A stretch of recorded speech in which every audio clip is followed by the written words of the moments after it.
Bismillahirrahmanirrahim. Assalamualaikum warahmatullahi wabarakatuh. Alhamdulillah, alhamdulillahi hamdan katsiran tayyiban mubarakan fi kama yuhibbu rabbuna wa yarda. Wa asyhadu an la ilaha illallah wahdahu la syarikalah wa asyhadu anna Muhammadan abduhu wa rasuluh la nabiyya wa la rasula ba'da. Segala puji bagi Allah, Tuhan semesta alam, yang mana Beliaulah yang telah memberikan segala nikmatnya sehingga kita bisa beraktivitas pada hari ini dengan keadaan sehat walafiat. Dan tak lupa sholawat serta salam semoga tetap tercurahkan kepada junjungan Nabi besar kita, Nabi Muhammad Shallallahu Alaihi Wasallam. Yang mana beliaulah yang telah menunjukkan kita dari jalan yang gelap gulita menuju jalan yang terang benderang, yaitu agama Islam. Izinkan saya memperkenalkan diri.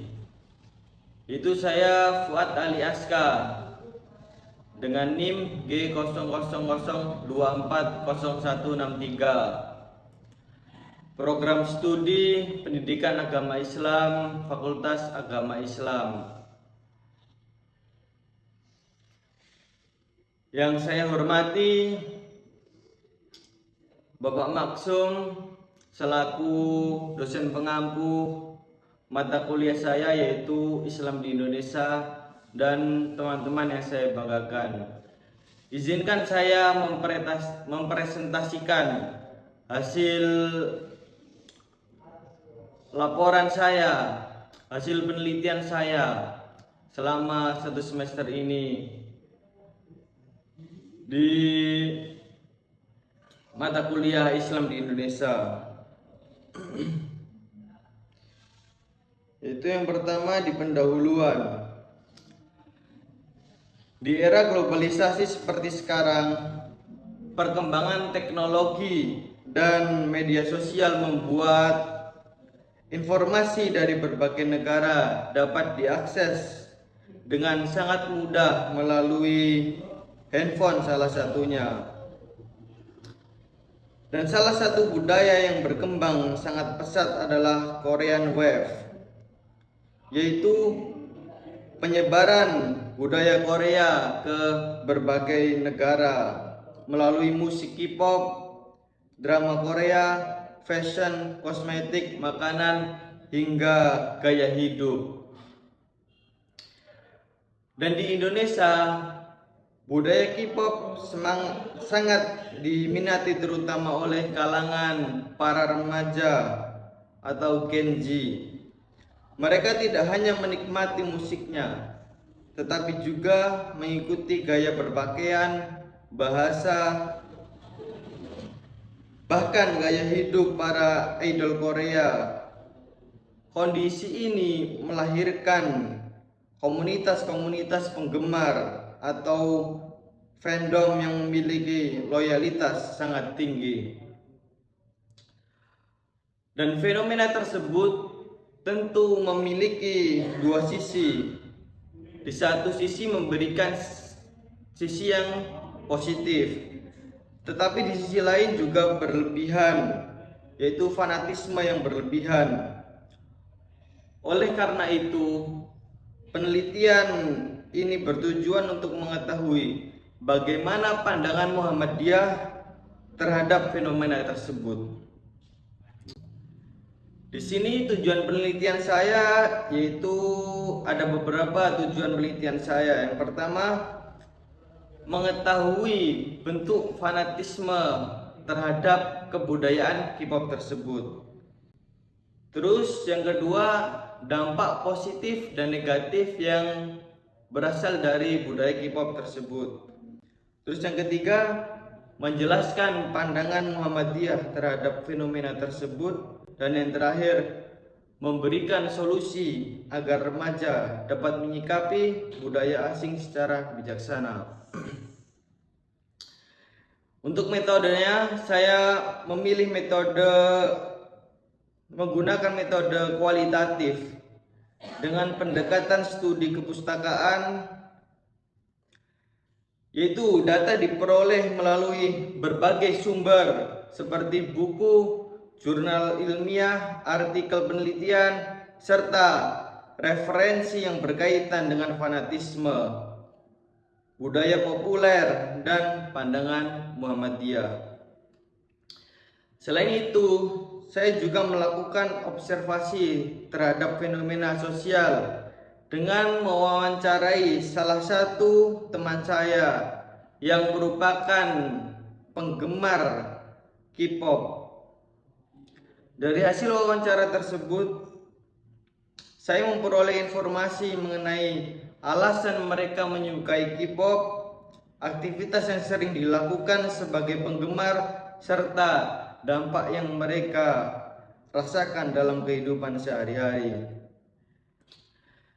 Dan hasil dari observasi ini kemudian saya bandingkan dengan teori dan hasil penelitian yang ada, sehingga dapat memperkuat analisis penelitian.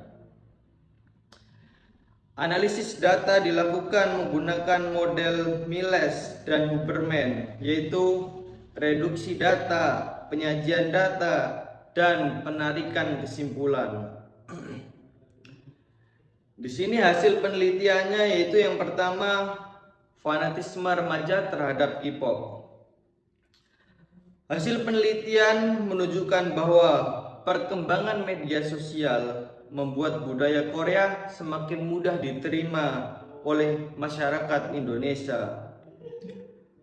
Remaja menjadi kelompok yang paling banyak menyukai K-pop karena masa remaja merupakan masa pencarian jati diri, sehingga mereka cenderung mencari figur yang dianggap menarik untuk dijadikan panutan. Dan di sini bentuk fanatisme yang ditemukan antara lain, yang pertama mengoleksi album dan photocards, terus mengikuti semua aktivitas idol mereka di media sosial, terus selanjutnya menonton konser secara langsung maupun online, meniru gaya berpakaian, bahasa, dan gaya hidup Korea. Terus yang terakhir, membela idol secara berlebihan ketika mendapatkan kritik dari para netizen. Bahkan ada penggemar yang rela menabung berbulan-bulan hanya untuk membeli tiket konser ataupun untuk meluangkan waktunya untuk idol favoritnya. Dan lain juga ada dampak positifnya. Penelitian ini juga menemukan bahwa budaya K-pop tidak selalu berdampak negatif, yaitu beberapa dampak positifnya. Menumbuhkan semangat belajar, itu yang pertama. Terus yang kedua, menanamkan nilai kerja keras dan disiplin. Terus ini yang paling mengesankan menurut saya, yang saya peroleh dari hasil observasi teman saya, yaitu memotivasi untuk belajar bahasa asing. Terus selanjutnya meningkatkan kreativitas. Terus menambah teman melalui komunitas penggemar. Terus yang ini juga peluang ini, yaitu membuka peluang usaha seperti menjual album. Oke, selanjutnya banyak komunitas K-pop yang melakukan kegiatan sosial seperti penggalangan dana bagi korban bencana, yaitu artinya apabila disikapi secara benar, budaya K-pop juga dapat memberikan manfaat bagi perkembangan remaja. Di sisi lain juga terdapat dampak negatifnya, yaitu namun apabila fanatisme dilakukan secara berlebihan, maka akan muncul berbagai dampak negatif. Di antaranya yaitu yang pertama, perilaku konsumtif. Terus yang kedua, menghabiskan banyak waktu untuk mengikuti idolnya. Terus yang ketiga, menghamburkan uang. Terus yang semoga tidak terjadi yaitu menurunnya rasa cinta terhadap budaya Indonesia. Terus mudah marah ketika idol dikritik. Terus menggunakan kata-kata kasar di media sosial, meniru budaya yang tidak sesuai dengan ajaran Islam, mengurangi fokus belajar maupun ibadah. Inilah yang menjadi perhatian yang paling penting yang saya gunakan, yang saya teliti dalam penelitian ini. Di sini pandangan Muhammadiyah. Menurut Muhammadiyah, menikmati musik maupun budaya asing tidak dilarang agama, tidak dipertentangkan dengan Al-Quran dan Sunnah. Muhammadiyah mengajarkan prinsip wasatiyah, yaitu bersikap moderat dan tidak berlebihan. Itu yang paling penting, jangan berlebihan. Artinya budaya asing boleh diterima selama memberikan manfaat dan tidak membawa kepada kemaksiatan. Muhammadiyah juga menjelaskan bahwa hukum musik tidak bersifat mutlak, yaitu musik dapat menjadi yang pertama sunnah apabila digunakan untuk kebaikan, makruh apabila tidak memberikan manfaat. Terus yang ketiga yaitu haram apabila mengandung unsur kemaksiatan atau mengajak kepada keburukan. Dan selain itu, Islam juga melarang sikap gulu atau berlebihan. Hal tersebut dijelaskan dalam Quran surat Al-Maidah ayat 77 yang mengingatkan umat Islam agar tidak melampaui batas dalam menjalankan sesuatu. Oleh karena itu, sebagai seorang muslim, kita boleh mengagumi seseorang, tetapi tidak sampai menjadikannya sebagai panutan yang menggeser kecintaan kita kepada Allah Subhanahu wa Ta'ala dan Rasul-Nya, yaitu Nabi Muhammad Sallallahu Alaihi Wasallam. Allahumma sholli wa sallim alaihi. Dan kesimpulan dari hasil penelitian saya yaitu, berdasarkan penelitian yang telah saya lakukan, dapat disimpulkan bahwa fanatisme remaja terhadap K-pop merupakan salah satu dampak dari perkembangan globalisasi dan media sosial. Budaya K-pop memiliki dua sisi. Dampak positifnya antara lain meningkatkan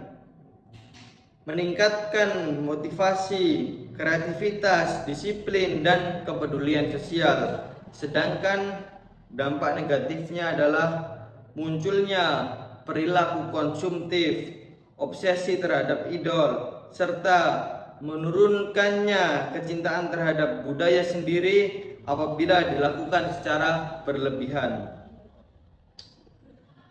Di sini Muhammadiyah tidak menolak budaya asing, tetapi mengajarkan agar umat Islam mampu menyaring budaya tersebut sesuai nilai-nilai Islam dan menerapkan prinsip wasatiyah, yaitu bersikap seimbang, kritis, dan tidak berlebihan. Dengan demikian, remaja diharapkan dapat mengambil manfaat dari budaya K-pop tanpa kehilangan identitas sebagai seorang muslim dan warga negara Indonesia. Mungkin demikian presentasi yang dapat saya sampaikan. Apabila terdapat kekurangan, saya mohon maaf yang sebesar-besarnya. Dan saya juga sangat mengharapkan kritik dan saran yang membangun jati diri saya untuk lebih memperdalami keilmuan saya. Terima kasih. Saya akhiri. Wassalamualaikum warahmatullahi wabarakatuh.